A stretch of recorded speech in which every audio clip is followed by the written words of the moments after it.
Kiko Estrada, game na maging opisyal ang love team nila ni Miles, at game din nga bang mapasama sa Itbulaga? At ano kaya itong dapat abangan kay Tash, at sa buong AI family ng Itbulaga, na siguradong magpapasaya na naman sa mga manunood?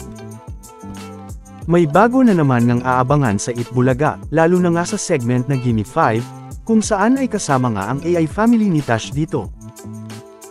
Ito nga ay ang paglalaro ng buong AI family sa segment na Gimme 5, kumbaga ang buong angkan nila ang maglalaro dito. Ito nga ay dahil, ang Gimme 5 ngayon, ay laro ng mga angkan, o laro ng pamilyang henyo. Kung saan ang labanan ngayon, ay angkan laban sa angkan, laban sa angkan. Na mag-uwi ng 300,000 pesos, ang pamilyang mananalo sa unang season nito. Matatandaang, noong May 13, 2024, ay unang nabanggit ni Lenlen, na gusto nitong makapaglaro ng Gimme 5, kung saan ay makikita pa nga ang nakakatawang reaksyon dito ni Tash, na tila nagulat. Dahil si Tash din nga ang gaganap at maglalaro nito, kung gusto nga ni Lenlen, na makapaglaro ng Gimme 5. Na napag-usapan na rin natin. Na mababasa pa nga ang ilang comments sa post natin na yan.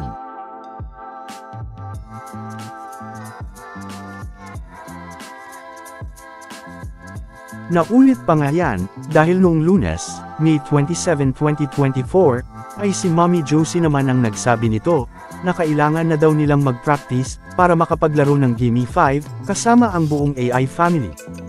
Kung saan ay sinabi nga ni Mommy Josie dito, na dapat na talaga kaming mag-practice na AI family, para kami naman ang maglaro next time. Kaya naman ay makikita nga ang nakakatawang naging reaksyon ni Tash dito, nang sabihin ito ni Mommy Josie sa mga Dabark ads. Na paniguradong magiging masaya nga ito, at siguradong mapupuno na naman ng katatawanan ng Itbulaga Studio dahil dito. Pero, kung sakaling maglalaro nga ang buong AI family sa Gimme 5, laro ng pamilyang henyo, ay sino-sino kaya ang makakalaban ng AI family dito? Kung sakaling mangyayari nga ito. Kaya naman, abangan natin ito mga ka-highlights, kung sakaling mangyayari nga ito sa AI family. Samantala, game naman si Kiko Estrada, na gawin na ngang opisyal ang love team nila ni Miles Ocampo, at magkaroon na agad sila ng mga projects.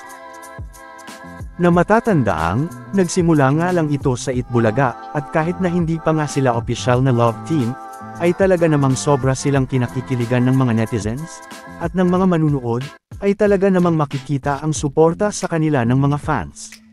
Lalo na nga, kapag napag-uusapan ang Kimi sa Itbulaga.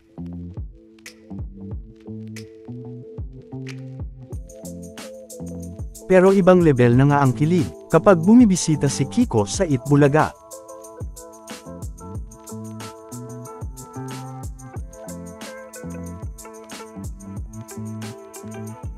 Na talaga namang pinag-uusapan, kahit sa mga articles.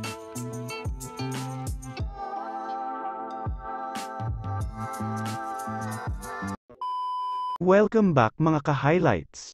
Bago tayo magpatuloy ay maaaring mag-subscribe at i-click ang notification bell para updated kayo sa mga susunod pang videos, at paki-like na rin ang video, share at mag-comment na rin. Maraming salamat po. Sa isang video nga, na mapapanood sa channel na Pop Life PH, ay napag-usapan ang Kimi. Kung saan ay ayon mismo kay Kiko Estrada, na nagsimula daw silang maging magkaibigan ni Miles, noong pangalawang beses na pagpunta niya sa Itbulaga, pero unang beses naman na sinurprise niya si Miles sa EB stage, kung saan ay may dala siyang bulaklak noon, at nag-date pa nga sila ni Miles sa Itbulaga. Sinagot din ni Kiko ang mga request ng mga Team Kimi, na maging parte siya ng Itbulaga, at maging host din ito, para lagi na silang makita ng mga Kimi fans.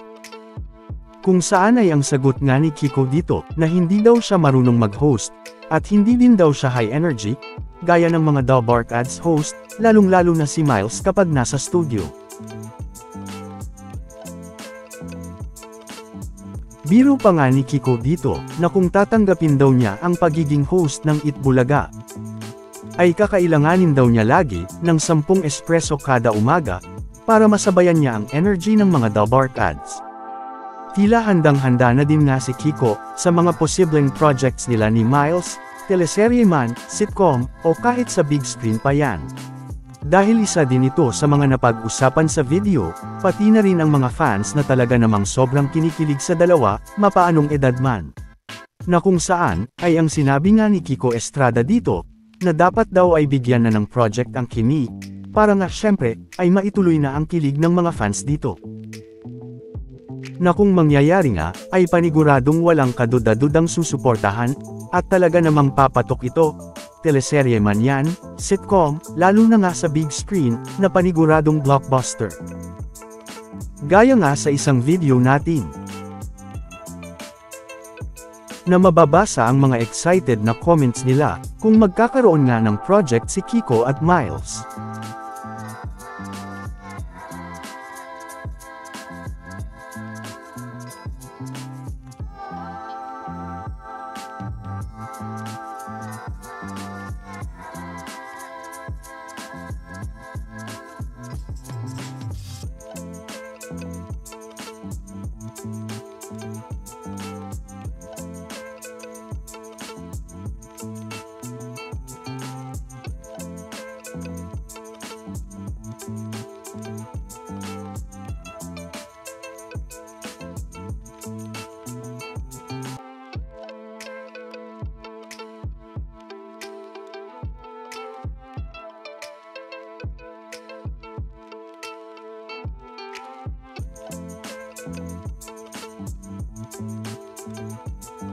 Matatandaang, nabanggit na rin ito ni Kiko noon, sa birthday message niya kay Miles, kung saan ay sinabi nga ni Kiko dito, na excited na nga siya na makatrabaho si Miles soon.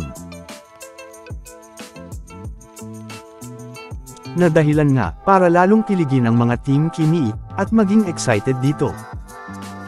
Na siguradong hindi nga magtatagal, ay magkakaroon na rin sila ng project na dalawa, na magpapakilig talaga sa mga fans.